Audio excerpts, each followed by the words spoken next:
മോളെ ജിനി. എന്ത് സൂചിച്ചിയേ? അതെ, ഞാനൊരു കാര്യം അറിഞ്ഞു. അപ്പം അത് എന്തറിഞ്ഞു? അത് പിന്നെ നമ്മുടെ തൊഴിലുറപ്പിലിരുന്നപ്പോഴേ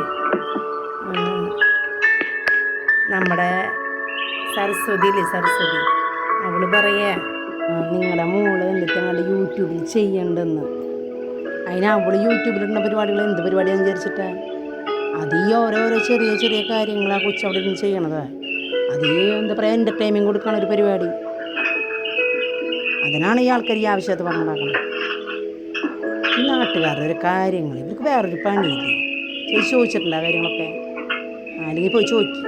നാട്ടുകാരിങ്ങനെ പറഞ്ഞ കേൾക്കുമ്പോൾ എനിക്കൊരു ആകാംക്ഷ. മോൾക്കാർ പലതും പറയും, എന്നാലും എനിക്ക് നേരിട്ട് വന്ന് ചോദിച്ച് മനസ്സിലാക്കുന്നൊരു സ്വഭാവമാണ് മോൾക്കറിഞ്ഞോട്.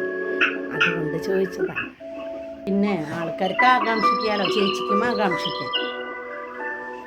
നേരിട്ട് വന്ന് പറയണതൊക്കെ നല്ലതാണ് ചേച്ചി, അത് നല്ല കാര്യം, നല്ല സ്വഭാവം, അതില്ലാന്ന് ഞാൻ പറയില്ല. പക്ഷെ കാര്യങ്ങൾ അറിയാണ്ട് വെറുതെ കിടന്ന് ഈ പറയുന്ന സ്വഭാവം ഉണ്ടല്ലോ, അത്ര നല്ല കാര്യമൊന്നല്ല. ഈ ആൾക്കാർ പറഞ്ഞു കഴിയുമ്പോൾ ചേച്ചിയാരൊന്നും പറഞ്ഞില്ലേ, സുഷ്മിണ്ടാണ്ടിരിക്കുമായിരുന്നു. ചേച്ചി നിൽക്കണ്ട മോളെ, കസേര എടുത്തേടി. നമ്മുടെ ചേച്ചി വന്നിരിക്കണേ, ചായ എടുക്കാട്ടാ. അയ്യോ വേണ്ട, ഞാനിപ്പോൾ തന്നെ കുടിച്ചോളൂ.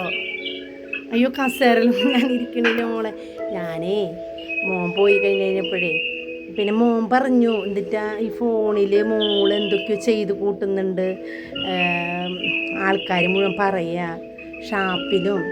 പിന്നെ നമ്മുടെ 24 മുതൽ 54 വരെ ഇങ്ങനെയൊക്കെ പറയണ്ടെന്ന് കേട്ട് കഴിഞ്ഞപ്പോൾ മോളോടൊന്ന് പറയണമെന്ന് എനിക്ക് തോന്നി. അത്രയേ ഉള്ളൂ. അല്ലാണ്ടിപ്പോൾ നമുക്കിപ്പോൾ എല്ലാവരും മാറ്റാൻ പറ്റുമോ? അത് പറ്റില്ലല്ലോ. അപ്പം മോളതൊന്ന് അറിഞ്ഞിരുന്നോട്ടെ എന്ന് വിചാരിച്ചിട്ട് ഞാൻ പറഞ്ഞതാ കേട്ടോ. വേറൊന്നും ചിന്തിക്കേണ്ട മോള്. അതിപ്പോൾ ആൾക്കാരല്ലേ, നമുക്ക് എന്തെങ്കിലും പറയാൻ പറ്റുമോ? അവിടെ ഇവിടെയൊക്കെ പറഞ്ഞ കേട്ട് കഴിഞ്ഞപ്പോൾ എനിക്ക് തോന്നി മോളോടൊന്ന് പറയണം എന്ന് വിചാരിച്ചു. അപ്പം മോളൊന്ന് സൂക്ഷിച്ചോണേ. ചേച്ചി യൂട്യൂബിലൊരു പരിപാടിയുണ്ട്. അതായത് നമ്മൾക്കൊരു എൻ്റർടൈൻമെൻറ്റ് കൊടുക്കാൻ വേണ്ടി കുറച്ച് പരിപാടികൾ അത്രയേ ഉള്ളൂ, അതുകൊണ്ട് വേറെ മൈലില്ല. അതെൻ്റെ കൊച്ചിങ്ങനെ ഓരോ ഷോർട്സും കാര്യങ്ങളും അല്ലെങ്കിൽ ഡബ് ചെയ്യുന്നു, അത്രയേ ഉള്ളൂ. വേറെ ഒരു പരിപാടി അവൾ ചെയ്യുന്നില്ല. പിന്നെ നാട്ടുകാർ പറയണത് 1000 കുടത്തിൻ്റെ വായ മൂടി കെട്ടിയാലും ഒരു മനുഷ്യൻ്റെ വായ മൂടി കെട്ടാൻ പറ്റില്ല. അതുകൊണ്ട് ഞാനതിനൊന്നും പകർക്കാറില്ല. പിന്നെ ചേച്ചി ഇവിടെ വന്ന് പറഞ്ഞത് അത് ഞാൻ കുഴപ്പമില്ല.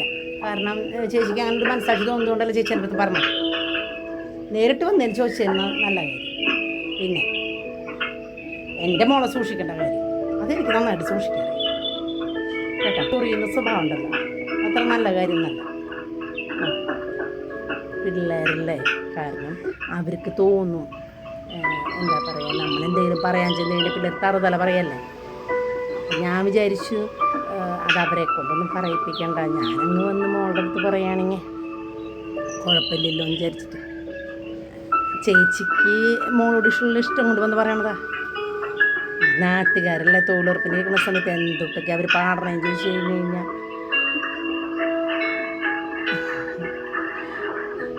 ഇന്ന് പണിയില്ലേ. അതുകൊണ്ടല്ലേ ചേച്ചി മോളുടെ അടുത്ത് വന്നത്. ശരിയെന്ന് വെച്ചാൽ ഞാനേ ചിലപ്പോൾ ഞാനവിടെ ഫോൺ വെച്ച് പോന്നിരിക്കുക.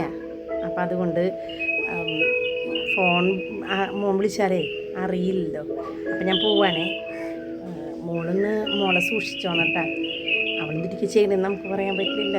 എൻ്റെ മോൻ പക്ഷെ എനിക്ക് കാണിച്ചെന്നില്ല കേട്ടോ, എന്തിരിക്ക് ചെയ്യണമെന്ന് എനിക്ക് കാണിച്ചെന്നില്ല. എങ്കിലും പറയണ്ട ഒരു മര്യാദയില്ലേ. നമ്മൾ അയൽപ്പക്കാരായിട്ട് താമസിക്കുമ്പോൾ ചീത്തപ്പേര് കേൾക്കാന്ന് പറഞ്ഞു കഴിഞ്ഞാൽ, ജീനിയുടെ മോളെന്ന് പറഞ്ഞു കഴിഞ്ഞാൽ ആരാ? അപ്പം അതുകൊണ്ടാണ് കേട്ടോ. എന്നിട്ട് ചേച്ചി പോട്ടെ. അപ്പം ചേച്ചി ചെല്ലെന്ന് വെച്ചാൽ ശരി. ചേച്ചി ഒന്നേ സരസ്വതി ചേച്ചിയോട് എൻ്റെ അന്വേഷണം ഒന്ന് പറയണേ. പിന്നെ 24 മുതൽ 54 വരെ പറയുന്ന കാര്യങ്ങളുണ്ടല്ലോ, അതവർ പറഞ്ഞോട്ടെ.